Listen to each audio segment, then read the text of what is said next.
Welcome to exams course. हमारा आज का टॉपिक है हिस्ट्री ऑफ इंग्लिश लैंग्वेज।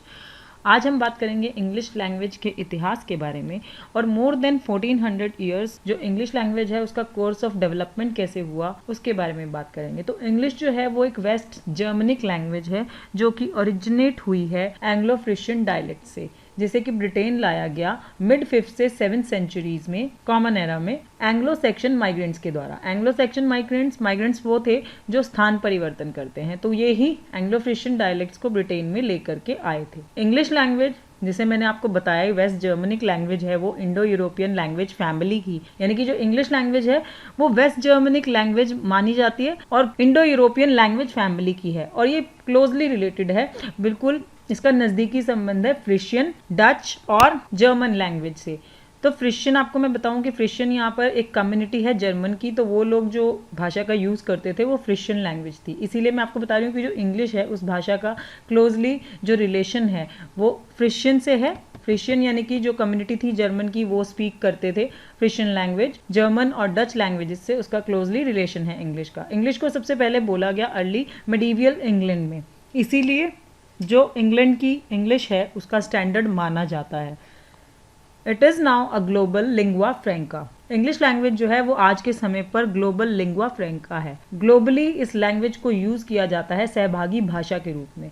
अब इस चीज़ को हम एक एग्जाम्पल से समझते हैं कि फ्रैंका क्या चीज़ है। फ्रैंका सहभागी भाषा है। मान लीजिए कि दो व्यक्ति हैं, एक व्यक्ति को हिंदी आती है और एक व्यक्ति को चीनी आती है। अगर उन दोनों को बात करनी हो तो वो कम्युनिकेशन के लिए इंग्लिश लैंग्वेज यूज़ कर रहे हैं, क्योंकि जो हिंदी बोलता है उसे चीनी नहीं आती और जो चीनी है उसको हिंदी नहीं आती है, तो वो आपस में अपने थॉट्स को शेयर करने के लिए इंग्लिश को यूज़ कर रहे हैं। तो आज के समय पर जो फ्रैंका बन चुकी है, सहभागी भाषा बन चुकी है, वो इंग्लिश ग्लोबली बन चुकी है। ग्लोबली देखा जाए तो ये आज के समय पर लिंगुआ फ्रैंका है। जैसे कि मैंने आपको बताया कि लिंगुआ फ्रैंका वो लैंग्वेज है, मान लीजिए दो लोग हैं, उनका मदर टंग अलग अलग है, तो वो कम्युनिकेशन के लिए जिस लैंग्वेज का यूज करते हैं तो वो लिंगुआ फ्रैंका है। तो इंग्लिश अब ग्लोबल बेसिस पर लिंगुआ फ्रैंका है। It is named after angels, one of the Germanic tribes migrated German to England. इसका जो नाम है इंग्लिश रखा गया एंजल्स पर। तो एंजल्स जो कि एक जर्मनिक ट्राइब थी जो माइग्रेट हुए थे जर्मन से इंग्लैंड, उनके नाम पर इंग्लिश रखा गया। यानी कि जो एंजल्स जो जर्मन की ट्राइब्स थी जो इंग्लैंड में माइग्रेट हुई,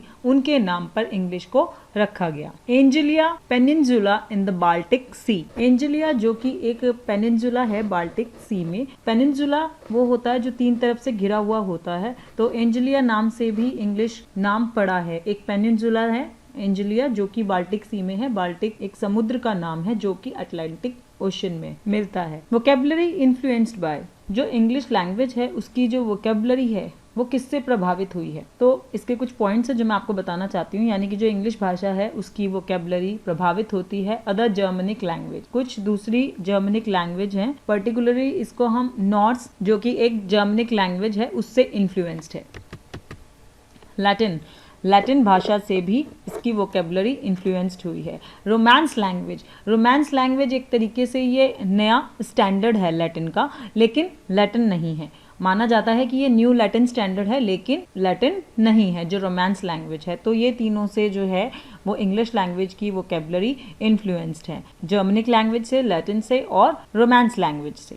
The history of the English language really started with the arrival of 3 Germanic tribes who invaded Britain during the 5th century AD। जो इंग्लिश लैंग्वेज है उसका इतिहास वास्तव में शुरू होता है 3 जर्मनिक ट्राइब्स के अराइवल से, जिन्होंने आक्रमण किया था ब्रिटेन पर 5th सेंचुरी में।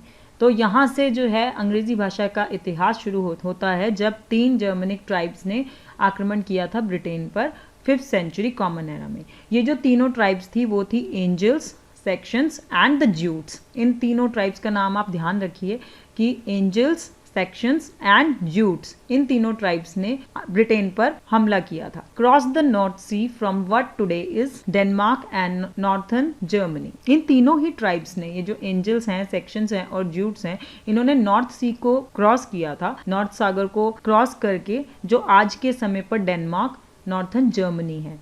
At that time the inhabitants of Britain spoke a Celtic language. उस समय पर जो ब्रिटेन के निवासी थे वो सेल्टिक लैंग्वेज स्पीक किया करते थे। अब हम बात कर रहे हैं कि इन 1400 वर्षों में किस तरीके से डेवलपमेंट हुआ है इंग्लिश का, वो हम बात करेंगे। मोर देन 1400 ईयर्स में जो कोर्स ऑफ डेवलपमेंट रहा उसके बारे में बात करते हैं, जिसको हमने पीरियड्स में डिवाइड किया है। सबसे पहले ओल्ड इंग्लिश पीरियड, जो कि 450 से 1100 एडी, यानी कि 450 से 1100 कॉमन एरा ये समय माना जाता है। 450 से 1100 common era.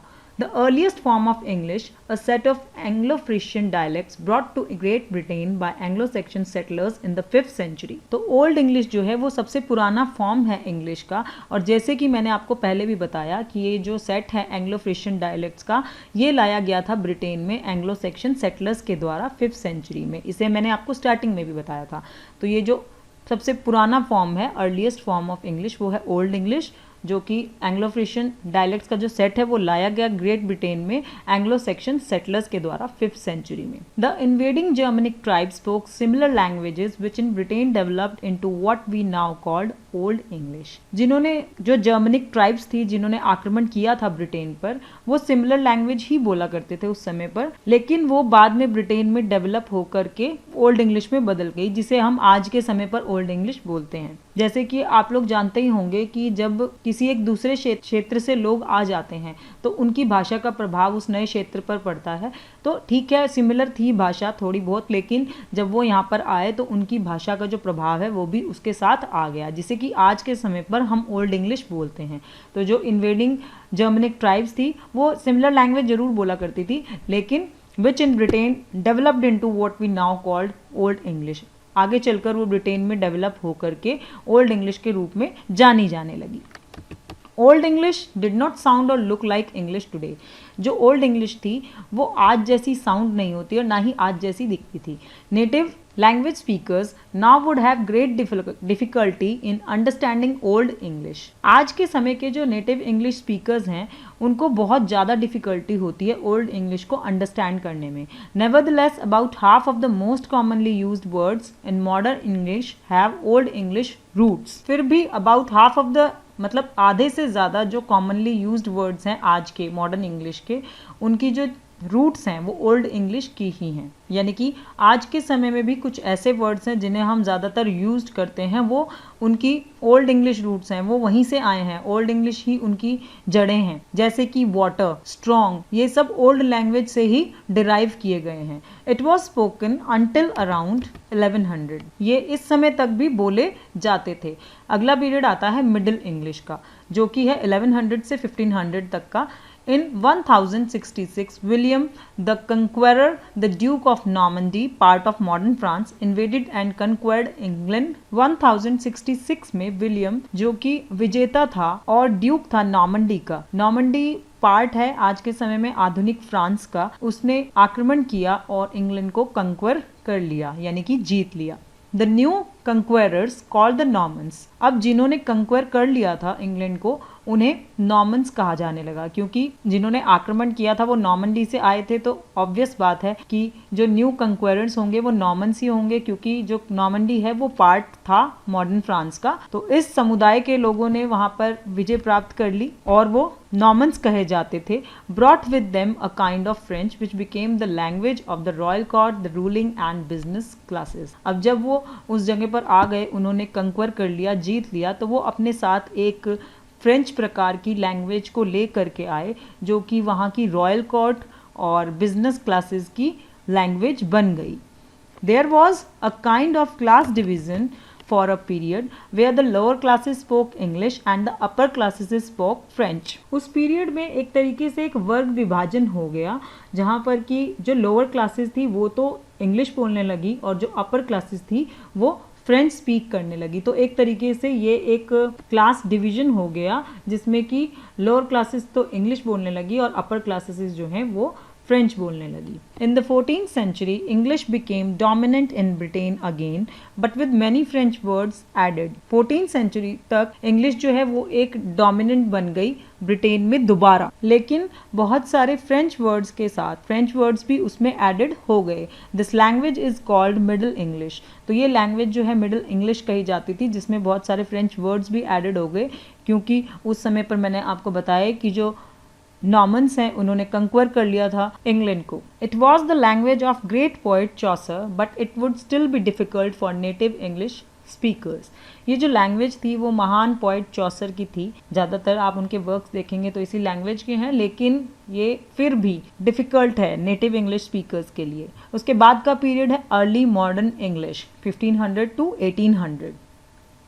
Towards the end of Middle English, a sudden and distinct change in pronunciation। Middle English period के अंत तक आते आते एक अचानक से ही एक सडन और डिस्टिंक्ट चेंज हुआ प्रोनाउंसिएशन में, उच्चारण में, क्योंकि उस समय पर the great vowel shift started हो गया था, यानी कि प्रोनाउंसिएशन में चेंजेस आने लगे। मिडिल इंग्लिश पीरियड के अंत तक आते आते जो उच्चारण है वो बदला जाने लगा, उसमें ग्रेट वोल शिफ्ट स्टार्ट हो गया। वोल शिफ्ट क्या होता है कि उसमें जो वोल्स की साउंड होती है उसको हम प्रोनाउंस करते हैं शॉर्टर और शॉर्टर, यानी कि उसकी जो साउंड होती है उसको हम लंबा नहीं खींचते, उसकी जो उच्चारण की क्षमता होती है वो शॉर्ट होते चली जाती है। तो ये चीज़ शुरू होने लगी प्रोनाउंसिएशन में, उससे पहले नहीं होता था। जो ग्रेट वोल शिफ्ट स्टार्ट हुआ है वो मिडिल इंग्लिश के अंत में हुआ है। तो उस समय पर उच्चारण प्रोनाउंसिएशन संबंधी परिवर्तन हुए जिसमें कि वोल्स को प्रोनाउंस किया जाने लगा shorter and shorter. From the 16th century, the British had contact with many people around the world। 16वीं शताब्दी तक जो ब्रिटिश हैं उनका कॉन्टैक्ट हुआ बहुत सारे लोगों से पूरे around the world। This and the renaissance of classical learning meant that many new words and phrases entered the language। अब क्योंकि ब्रिटिशर्स का जो कॉन्टैक्ट है वो बहुत सारे लोगों के साथ अराउंड द वर्ल्ड हो गया, तो इसके कारण और जो रेनेसेंस था क्लासिकल लर्निंग का, उससे बहुत सारे नए वर्ड्स और फ्रेसेस जो हैं वो एंटर कर गए इस लैंग्वेज में। This period began in the 15th century with the introduction of the printing press to London and the King James Bible. ये जो पीरियड है वो स्टार्ट हुआ 15th सेंचुरी में प्रिंटिंग प्रेस के इंट्रोडक्शन के साथ, और साथ ही जो किंग जेम्स बाइबल है उसके इंट्रोडक्शन के साथ। ये जो इन्वेंशन हुआ था प्रिंटिंग का, it also mean that there was now a common language in print. इसका मतलब ये था कि अब जो है एक कॉमन लैंग्वेज, एक ऐसी सामान्य भाषा थी जो प्रिंट के रूप में भी अब यूज़ की जाने लगी, क्योंकि प्रिंटिंग प्रेस का जो है वो इन्वेंशन हो चुका था। Books became cheaper and more people learn to read. अब क्योंकि प्रिंटिंग प्रेस का इन्वेंशन हो चुका था तो बुक्स जो है वो सस्ती हो गई और ज़्यादा से ज़्यादा लोग जो है वो पढ़ने लगे। Printing also standardization to English. Printing ने इंग्लिश का एक स्टैंडर्डाइजेशन कर दिया, मीन्स अंग्रेजी भाषा का मानकीकरण कर दिया। Spelling and grammar became fixed. Spelling और ग्रामर जो है वो फिक्स्ड हो गया। The first English dictionary, a table alphabetical of hard usual English dictionary, the first English dictionary by Robert Cawdrey was published in 1604। पहली इंग्लिश डिक्शनरी जिसका नाम आपको यहाँ पर दिया जा रहा है, अ table alphabetical of hard usual English dictionary, ये पहली डिक्शनरी थी जो कि रॉबर्ट कॉर्डरे द्वारा लिखी गई थी और ये पब्लिश्ड हुई 1604 में। कई बार ये क्वेश्चन आ जाता है मल्टीपल चॉइस में, कई एग्जाम्स में आ जाता है कि जो पहली डिक्शनरी है वो कब पब्लिश्ड हुई थी, तो 1604 और किसके द्वारा हुई थी आप उसे भी याद रखें। Late modern English 1800 to present. अब अर्ली मॉडर्न इंग्लिश के बाद पीरियड आता है लेट मॉडर्न इंग्लिश का, 1800 से लेकर आज तक, वर्तमान काल। The main difference between early modern English and let modern English is vocabulary. अगर हम एक मुख्य डिफरेंस देखें अर्ली मॉडर्न इंग्लिश और लेट मॉडर्न इंग्लिश के बीच में, यानी कि जो आज की आधुनिक इंग्लिश है और इससे पहले की जो मॉडर्न इंग्लिश थी, उसका मेन अंतर जो है वो है वोकेबलरी का। Late English has many more words arising from two principal factors. जो लेट मॉडर्न इंग्लिश है उसमें बहुत सारे वर्ड्स हैं जो कि दो प्रिंसिपल फैक्टर्स से उभर करके आते हैं। पहला, the industrial revolution and technology created a need for most new word. सबसे पहला जो इंडस्ट्रियल रिवॉल्यूशन है, जो औद्योगिक क्रांति है और जो टेक्नोलॉजी है, उसने आज के समय पर एक आवश्यकता पैदा कर दी है नए वर्ड्स को क्रिएट करने की। Secondly, the British Empire at its height covered 1/4 of the earth surface and the English language adopted foreign words from many countries. तो जैसे कि मैंने आपको बताया कि जो लेट मॉडर्न इंग्लिश है वो अराइज होती है दो प्रिंसिपल फैक्टर से। पहला ये कि जो इंडस्ट्रियल रिवॉल्यूशन और टेक्नोलॉजी है उसने क्रिएट कर दिया आजकल के समय पर कि आज के समय पर नए वर्ड्स की हमें नीड होती है। और सेकंड चीज़ ये है कि जो ब्रिटिश एम्पायर है वो अपने हाइट पर है, उसने एक तरीके से पृथ्वी के सरफेस का पूरा 1/4 जो है वो कवर कर लिया है। और जो इंग्लिश लैंग्वेज है उसने कई सारे फॉरेन वर्ड्स को अडॉप्ट कर लिया है कई सारी कंट्रीज से। तो मेन जो डिफरेंस है वो वोकेबलरी का ही है, क्योंकि आज के समय पे आवश्यकता के अनुसार जैसे जैसे कि टेक्नोलॉजी और बढ़ रही है, साइंस है, नेविगेशन है, लॉज नए नए बन रहे हैं, तो इन सब चीज़ों ने नए नए वर्ड्स को जो है वो क्रिएट कर दिया है और उसकी हमें आवश्यकता पड़ती है आज के समय पर नए नए वर्ड्स की कई क्षेत्रों में, फील्ड में। दूसरा, ब्रिटिश एम्पायर ने लगभग जो अर्थ का सरफेस है उसका 1/4 कवर कर लिया है, तो इंग्लिश लैंग्वेज ने अडॉप्ट कर लिए हैं कई फॉरेन वर्ड्स बहुत सारे कंट्रीज से। In present time all types of printed and electronic media, science, navigation, law, English language is used. आज के टाइम पर अगर हम देखें तो इंग्लिश लैंग्वेज जो है वो हर जगह यूज़ कर जा रही है, उसको हर फील्ड में यूज़ किया जा रहा है। जितना भी printed, electronic media, science, navigation, law, ये सब, इन सब क्षेत्रों में हम इंग्लिश लैंग्वेज का यूज़ कर रहे हैं। सो आज का हमारा जो टॉपिक था वो था इंग्लिश लैंग्वेज की हिस्ट्री के बारे में, जिसमें हमने आपको बताया कि मोर देन 1400 ईयर्स उसका कोर्स ऑफ डेवलपमेंट कैसा रहा, कैसे डेवलप हुई है ये लैंग्वेज, और आज के समय की लैंग्वेज और जो पुराने समय की लैंग्वेज है उसमें क्या डिफरेंस है। सो जल्दी हम आपके साथ एक नए टॉपिक के साथ मिलेंगे। वीडियो पसंद आने पर लाइक कीजिए, सब्सक्राइब कीजिए हमारे चैनल को, और नई जानकारी के लिए जुड़े रहिए हमारे चैनल के साथ। Thanks a lot.